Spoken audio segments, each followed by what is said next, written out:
नमस्कार. आपण पाहत आहात महाराष्ट्र लोकनायक. गंगाखेड शहरातील सामाजिक कार्यकर्ते महेश बिडकर यांच्यावर डॉक्टर बाबासाहेब आंबेडकर पुतळ्यासमोर झालेल्या मारहाणीच्या घटनेवर आमदार डॉक्टर रत्नाकर गुट्टे यांनी प्रथमच सविस्तर भूमिका मांडली आहे.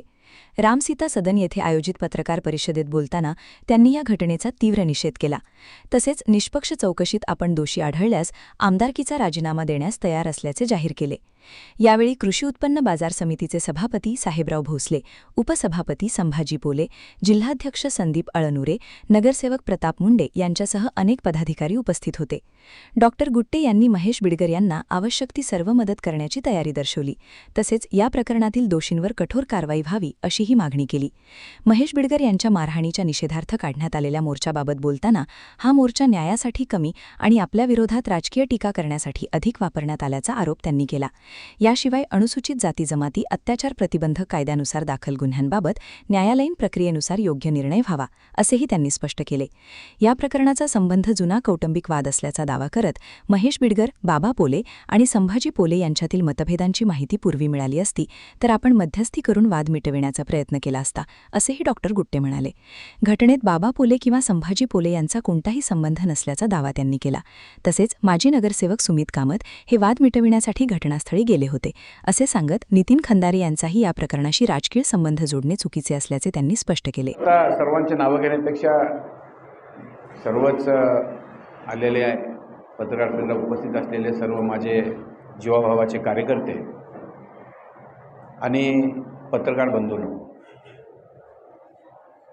पत्रकार यासाठी पत्रकार परिषद बोलवली ज्या कारणासाठी ते प्रथम आपणाला सांगू इच्छितो मी. कारण परवा जो मोर्चा निघाला त्या मोर्चाची जी बाजू होती, जे काय त्या मोर्चामध्ये घडलं त्याची माझी एक बाजू मी मांडावी याकरता ही पत्रकार परिषद आहे. आपले महेश बिडकरला मारहाण झाली आणि ती चुकीची झाली. कारण गैरसमज झाला.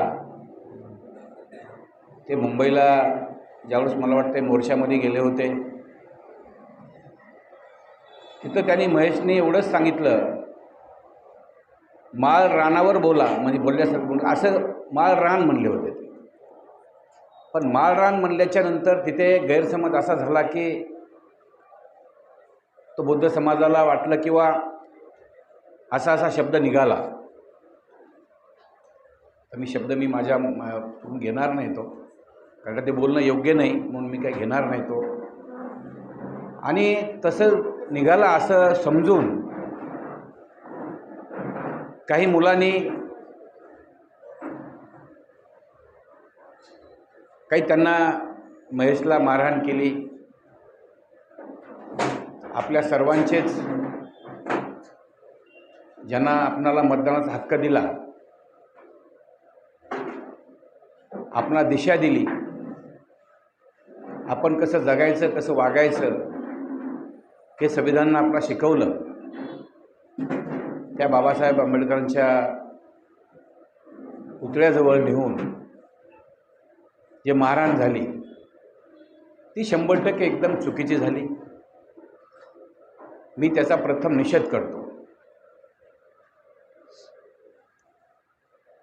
आणि निषेध करत असताना मी पोलीस यंत्रणेलाही मी सांगू इच्छितो की ह्याचा योग्य ते चौकशी याची झाली पाहिजे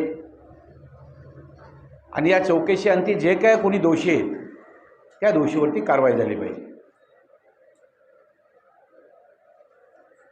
आणि ही कारवाई निश्चितच होईल अशी मला अपेक्षा पण आहे.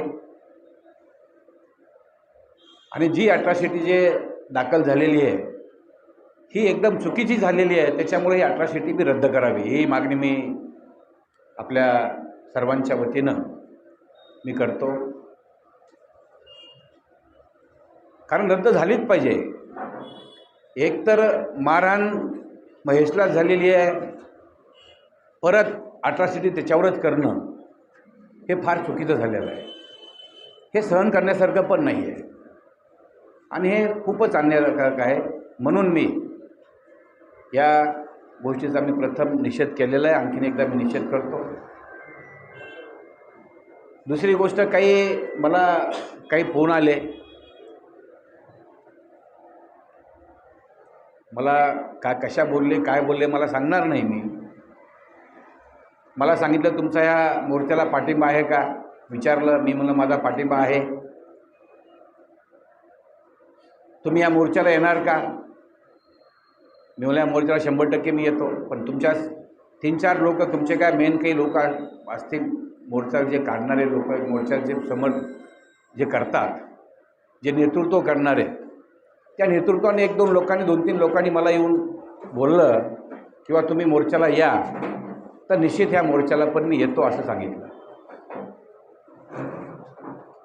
असो, माझ्याकडे काही कोणी आलं नाही आणि मी स्वतःहून जाणं कितपत योग्य होतं हे आपणालाही कळतं. मी जर सोबत गेलो असतो तर ज्या प्रकारे तो मोर्चा निघाला, तो मोर्चा सन्मानार्थ म्हणजे महेशच्या सन्मानार्थ होता का माझ्या विरोधात होता, हे जर आपण बघितलं तर निश्चित तुमच्या लक्षात येईल की हा मोर्चा फक्त माझ्या विरोधात होता. ज्यांनी ज्यांनी भाषणं केले, तुम्ही बघितलं त्या मोर्चामध्ये ज्यांनी ज्यांनी भाषणं केले, महेशवर अन्याय झाला असं कोणी बोललं का? आपल्या समाजाचे की धनगर समाजाचे काही 2-3 लोक 3-4 लोक बोलले, पण इतर जे समाजाचे काही होते त्यांनी फक्त जे काय बोलायचं जे काय करायचं ते फक्त माझ्याच विरोधात बोलले.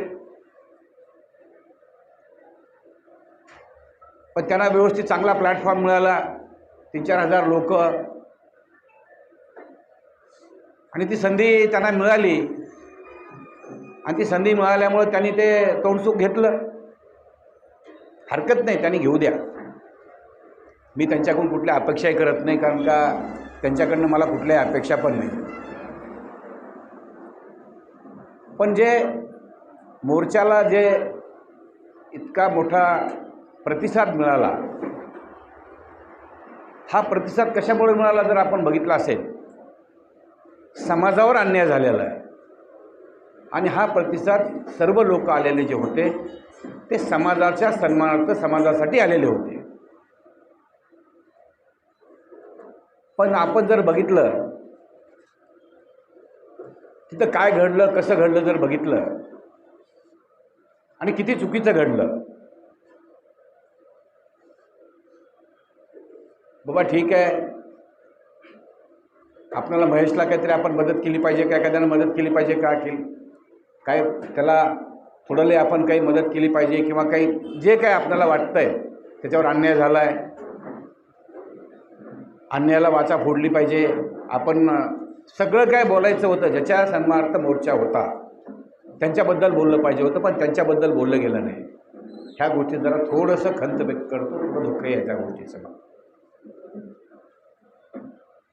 असो, आता माझ्यावर जे झालेलं आहे त्याच्याबद्दल मला काही बोलायचं नाही. तुम्हाला माहीत आहे, तुम्ही पत्रकार गाणखेडचे सगळे ओळखतात मला, मी उत्तर कोणाला देत नाही.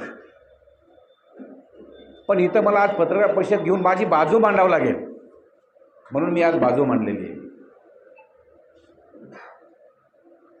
आणि जर आपण बघितलं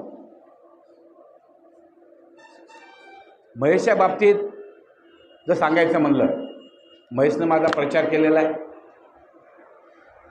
महेशनं मला मतदान केलेलं आहे. त्याच्या गावामध्ये 100 मतबी बाजूला गेलेले नाही. आणि मेन म्हणजे महेशचं संभाजी पोले यांच्यासोबत असलेलं जे नातं आहे, त्यांच्या मिसेसचा सक्का चुलत भाऊ आहे तो, आणि म्हणजे भाचा आहे, म्हणजे संभाजी पोलेंचा तो भाचा आहे, सक्का चुलत भाचा आहे. आता काय होतं, एक सरपंच गावचे आहेत, एक शहाणे माणसं आहेत, मग कुठलं काही प्रकरण झालं, काही झालं किंवा चला दादाकडे, चला दादाला सांगू आपण मिटवून घेऊ, अशीच एक बघा आनंद बिडगर म्हणून त्यांनी महेशवर आणि महेशच्या भावावर आणि इतर दोघांवर गुन्हा दाखल केला होता. 307चा गुन्हा होता. तर तो 307चा गुन्हा होता. महेशचा भाऊ मिलिटरीमध्ये आहे, CSFमध्ये आहे, त्याला नोकरी लागणार होती, त्याचं नुकसान होईल. मग दादाकडे कोणीतरी संभाजी पोले यांच्याकडे काहीतरी 2-3-4 लोक गेले, त्यांचे वडील इथे गेले, व हे प्रकरण मिटलं पाहिजे, मिटवा. आणि हे प्रकरण कोर्टामधून मिटलं. ते काय पोलिसला सांगून बिगून मिटलं असं नाही. त्याचे पुरावे हे सगळ्या कसं मिटलं ते कोर्टामधून हे प्रकरण मिटलं 307चं. मग ह्यांच्यापुढे बांधा धुण्याचे भांडण, मग बोलवा दादांना. मग बोलवलं की मग आता ह्यांना जर बोलायचं मुकदमाला म्हणजे संभाजी पोलेंना सवय आहे, ते खरंच मानतात. मलाही कधी कधी माझ्यावर कधी कधी ते ब्रेश होतात, कधी कधी माझ्यावर. मी आमदार आहे, त्याच्या अगोदरपासून मला माझं जर नाही पटलं तर मला पटत नाही म्हणतात. असा त्यांचा कडक स्वभाव आहे. आहे का तर आहे, हक्कानं सांगतात तू गपचे बसेल, तुझं चुकतं गप बस म्हणणार, असा त्यांचा स्वभाव आहे. आता तिथं कुठं समजा जे सत्यता मांडत असताना काही समजा 19-20 झाला असेल किंवा एखादं महेशला वाटलं असेल हे बाजू माझी घेणार, बाजू दुसऱ्याचीच घ्यायलेत, असा काहीतरी मला काहीतरी गैरसमज झाला. आणि त्या गैरसमजामधून त्या गावातल्या गावात ते थोडंसं घडलं. हे म्हणजे हा इतिहास पाठीमागचा आहे तो.